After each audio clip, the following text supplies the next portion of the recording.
1, 2, 3. Nah, everybody, seperti biasa masih bersama saya dan kali ini saya akan mencoba merangkum sebuah film India yang sangat sedih sekali. Dan film ini berjudul Kabil. Film ini bercerita tentang kisah cinta dua insan yang buta dan berakhir tragis. Sebab sang wanita memilih mengakhiri hidupnya dengan cara gantung diri akibat tidak kuasa karena kerap diruda paksa oleh tetangganya. Dan di awal film kita akan dibuat baper oleh adegan-adegan romantis dari sepasang kekasih tersebut. Dan kemudian film ini akan dilanjut dengan adegan-adegan yang akan membuat Anda menangis karena film ini sangat menyedihkan. Jadi sahabat, tanpa berbasa-basi lagi, mari kita intro sejenak dan intro. Tolong di subscribe dong. Nah, di awal film tampaklah seorang pria buta yang sedang memasak telur ceplok dan pria ini bernama Rohan. Kemudian secara tiba-tiba telepon berdering dan rupanya itu adalah telepon dari Ibu Mukherjee yang dimana dia adalah seorang petugas biro jodoh. Dan setelah itu Ibu Mukherjee menyuruh Rohan untuk pergi ke kafe karena dia telah menemukan wanita yang cocok untuknya. Dan Rohan adalah pria buta yang baik hati dan memiliki banyak sekali bakat spesial, seperti bisa menirukan suara, menari, memasak, dan lain-lain. Dan setelah selesai makan, Rohan pun bergegas menuju ke kafe guna bertemu sang pujaan hati. Dan beberapa detik kemudian, kini Rohan telah sampai di kafe bersama temannya. Dan setelah itu, dia pun diperkenalkan dengan seorang wanita yang juga buta dan beliau bernama Supriya Salma. Dan akhirnya Mas Rohan dan Mbak Supri pun saling berbincang-bincang hingga menimbulkan benih-benih cinta di antara mereka. Dan meski begitu, tapi rupanya Mbak Supriya merasa tidak ingin menikah dan beberapa detik kemudian mereka telah keluar dari kafe untuk melihat upacara perayaan Dewa Ganesha. Dan di sini terlihat seorang pria misterius yang tampak terpesona akan kecantikan dan kemolekan dari tubuh Mbak Supriya. Dan siapakah mas-mas brewok ini? Lanjut. Keesokan harinya, Mas Rohan pun mengunjungi Mbak Supriya di tempat kerjanya dan kemudian di sini terungkap jika Mbak Supriya adalah pemain piano di tempat menari. Dan setelah sedikit berbincang-bincang, akhirnya Mas Rohan pun mengajak Mbak Supriya menari dan hal ini membuat seluruh orang di gedung menjadi geleng-geleng kepala kala melihat kepiawaian mereka dalam menari.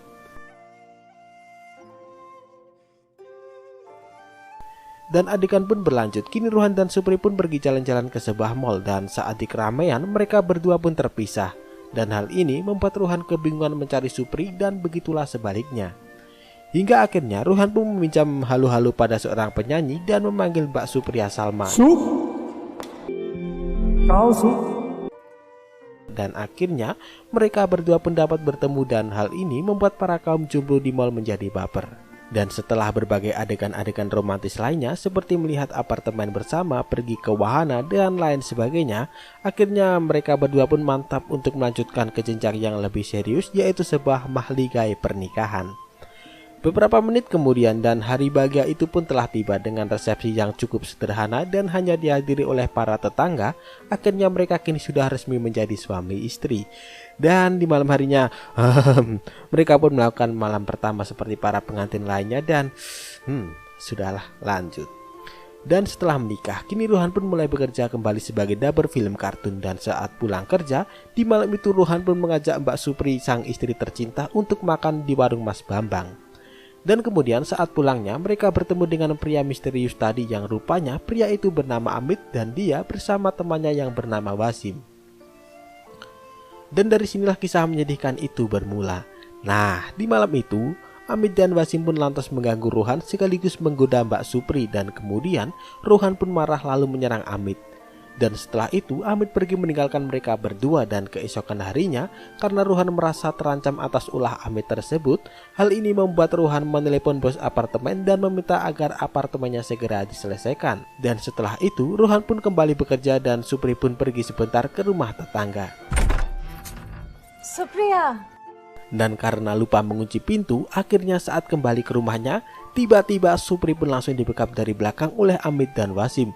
Dan kemudian akhirnya Supri pun diruda paksa oleh kedua pria cabul ini.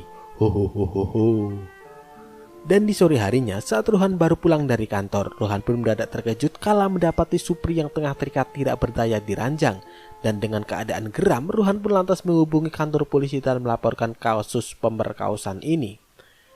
Dan kemudian Pak Kapolres Inspektur Chobe pun mengatakan jika Rohan harus membuat laporan medis sebelum 24 jam sebagai alat bukti. Dan setelah itu Inspektur Chobe pun mendapat telepon dari seseorang, dan setelah itu Inspektur Chobe hanya diam saja. Dan siapakah yang menelepon Inspektur Chobe? Nah, beberapa detik kemudian dengan dikawal polisi, akhirnya Rohan dan Supri pun menuju rumah sakit guna melakukan laporan medis. Dan di tengah-tengah jalan mereka pun diberhentikan oleh orang-orang suruhan Amit, yang dimana mereka rupanya telah bersekongkol dengan para polisi untuk menculik Rohan dan Supri agar gagal melakukan laporan medis. Dan setelah disekap di gudang, akhirnya mereka berdua pun dilempar ke pantai, dan setelah itu beberapa jam kemudian akhirnya mereka berhasil sampai ke rumah sakit untuk melakukan laporan medis. Namun sayang mereka sudah lebih dari 24 jam, dan hal ini membuat laporan medisnya tidak bisa dilakukan karena semua bukti sudah hilang karena tersapu air laut dan karena waktu yang telah habis. Dan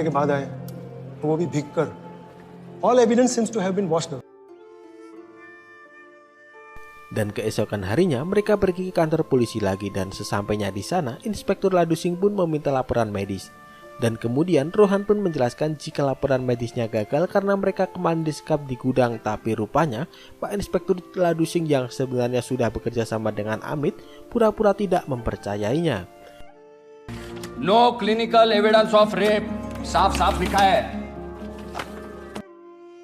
Dan Pak polisi tersebut malah menuduh jika Rohan dan Supri telah membuat laporan palsu, dan hal ini membuat Rohan marah hingga terjadilah sedikit keributan di antara mereka.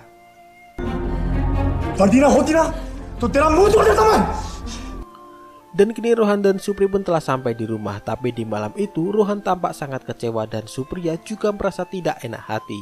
Dan di malam itu hubungan mereka berdua menjadi kurang harmonis, dan semua ini diakibatkan karena Rohan merasa jika Supriya sudah tidak suci lagi. Dan di sini saya bisa merasakan apa yang sedang dirasakan Rohan, tapi ya mau bagaimana lagi Bung, namanya juga musibah.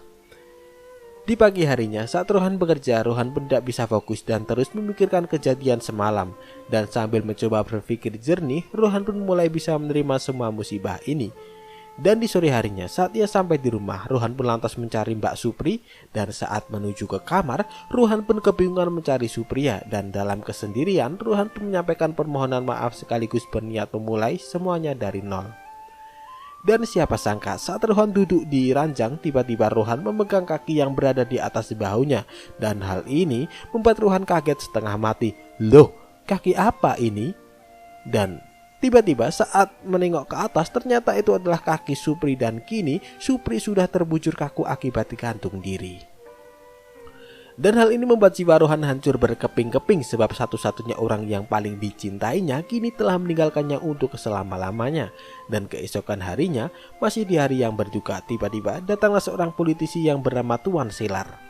Dan dia adalah kakak dari Amit, sekaligus salah satu pengusaha top di kota Mumbai yang hendak nyalonin jadi bupati di Perindapan Timur. Dan saat bertaksiah di rumah Rohan, Tuan Selar pun memuji kecantikan Supriya sekaligus menekan Rohan agar melupakan masalah ini dan jangan berbicara apapun pada media.